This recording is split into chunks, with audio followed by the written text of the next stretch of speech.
All right, in 5.2 Part A, we're going to discuss the rules of probability. Okay, so we first want to start with just some basic definitions that we will use throughout probability. Okay, the first is the sample space, often abbreviated S, of a chance process is a set of all the possible outcomes.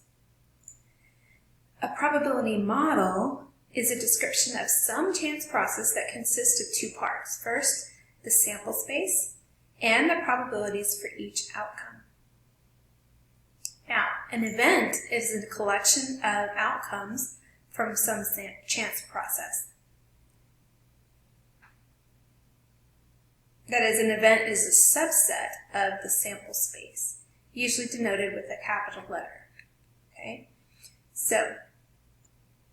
Okay, so imagine flipping a coin, a fair coin, 3 times. Describe the probability model for this chance process and use it to find the probability of getting at least one head in 3 flips. So to find the probability model, I think about the sample space first. What are all the possible outcomes? Well, I would show it this way. I can get 3 heads, 2 heads and a tail, this way, 2 heads and a tail this way, 2 heads and a tail this way, 1 head and 2 tails, 1 head and 2 tails, 1 head and 2 tails, and then 3 tails. These are all the possible outcomes. All right, so there's 8 different outcomes. As we've discussed before, the probability of a head is the same as the probability of a tail. So, because the coin's fair, each of the 8 outcomes are equally likely and have a probability of 1 out of 8. But the question is, find the probability of getting at least 1 head in 3 flips. Well, all of them have 1 head at least, except this 3 tails. So my answer would be the probability of getting at least 1 head in 3 flips is 7 out of 8. Okay, so now let's get really into the rules here. There's 5 rules you gotta know. The first is that for any event A, the probability of A happening is somewhere between 0 and 1. We've discussed this in a previous video. It can be equal to 0, meaning it's impossible. It can be equal to 1, meaning it's guaranteed. And everything in between. So often your answers are decimals. They should be. That's the first rule of probability. The second rule is that if S is the sample space in a probability model, the probability of S, that means all the outcomes added together, is 1. So the sum of all the probabilities in the sample space is 1. The third is, in the case of equally likely outcomes, the probability of event A is the number of outcomes corresponding to event A divided by the number of outcomes total in the sample space. That's kind of what you learned in middle school. It's what you've been exposed to, so that's not a new thing. Let's look at the complement rule, number 4. This little c stands for complement, and you read it as the probability of not A is 1 minus the probability of A. And this ties back into the fact that all the probabilities have to add up to 1. Okay? So if it's not this event, then you would just subtract that event's probability from 1. And then lastly, the addition rule. And this is for mutually exclusive events, and we'll discuss what that means in a moment. But if A and B are mutually exclusive, that means the probability of A or B happening is just the sum of the 2 probabilities. Now this only happens for mutually exclusive events, so let's discuss that. So what does it mean if 2 events are mutually exclusive? Well, it means that no outcomes are in common, and they can never occur together. So in probability speak, it's a probability that A and B happening together is 0. On the previous slide, we said that the probability of A or B is the probability of A plus the probability of B. So now this has changed, the and, that means they happen to the same time. Probability that they happen at the same time is 0. That's what makes them mutually exclusive. So let's look at some examples.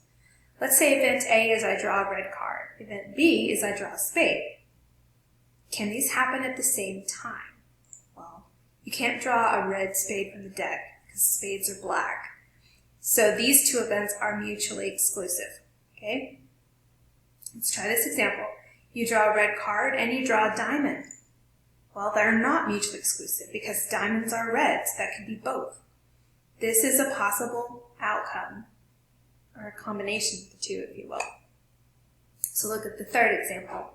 When you're rolling a die, if you roll a 5 and rolling an even number, can they happen at the same time? Well, no, 5 is not an even number. So are they mutually exclusive? Yes, they are. They cannot occur at the same time. Okay, so let's look at this example. AP Stats scores. Randomly select a student who took the 2010 AP Stats exam and record the student's score.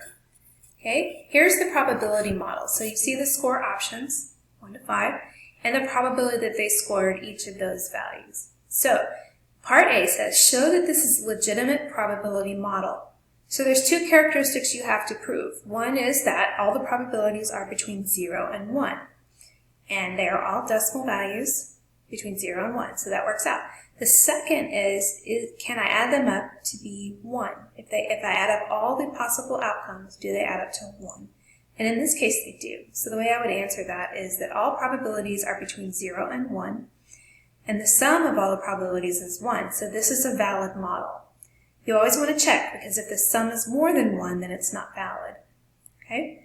Part B, it says find the probability that the chosen student scored 3 or better. So in probability notation, I would say that x is greater than or equal to 3. That's the student scores 3 or better. And so all I really have to do is look at the probability of a 3, add it to the probability of 4, add it to the probability of 5. When I do, I get 0.584. Another way to answer part B is that greater than or equal to 3 is the same as 1 minus x is 2 or less. So I could have said 1 minus 0.183 and 0.233, and I would end up with the same value. Either way works, whichever one makes the most sense. Now, part C, find the probability that the chosen student did not get a 1. That's the same as saying 1 minus the probability of getting a 1, all right? Again, two ways you could answer this. You could just add up the probability of getting a 2, 3, 4, 5, or you can just subtract the probability of getting a 1 from 1. So if I do that, I get a probability of 0.767.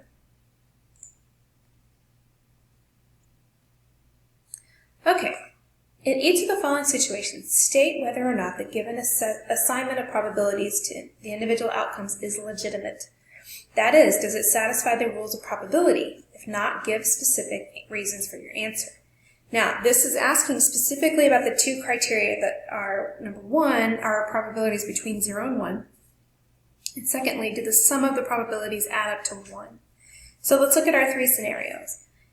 Rolling a 6-sided die and record the count of spots on the up face. Okay, so probability of rolling a 1 is 0, probability of 2 is 1 out of 6, 3 is 1 out of 3, 4, 1 out of 3, 5, 1 out of 6, and probability of getting a 6 is 0. Well, let's add those up.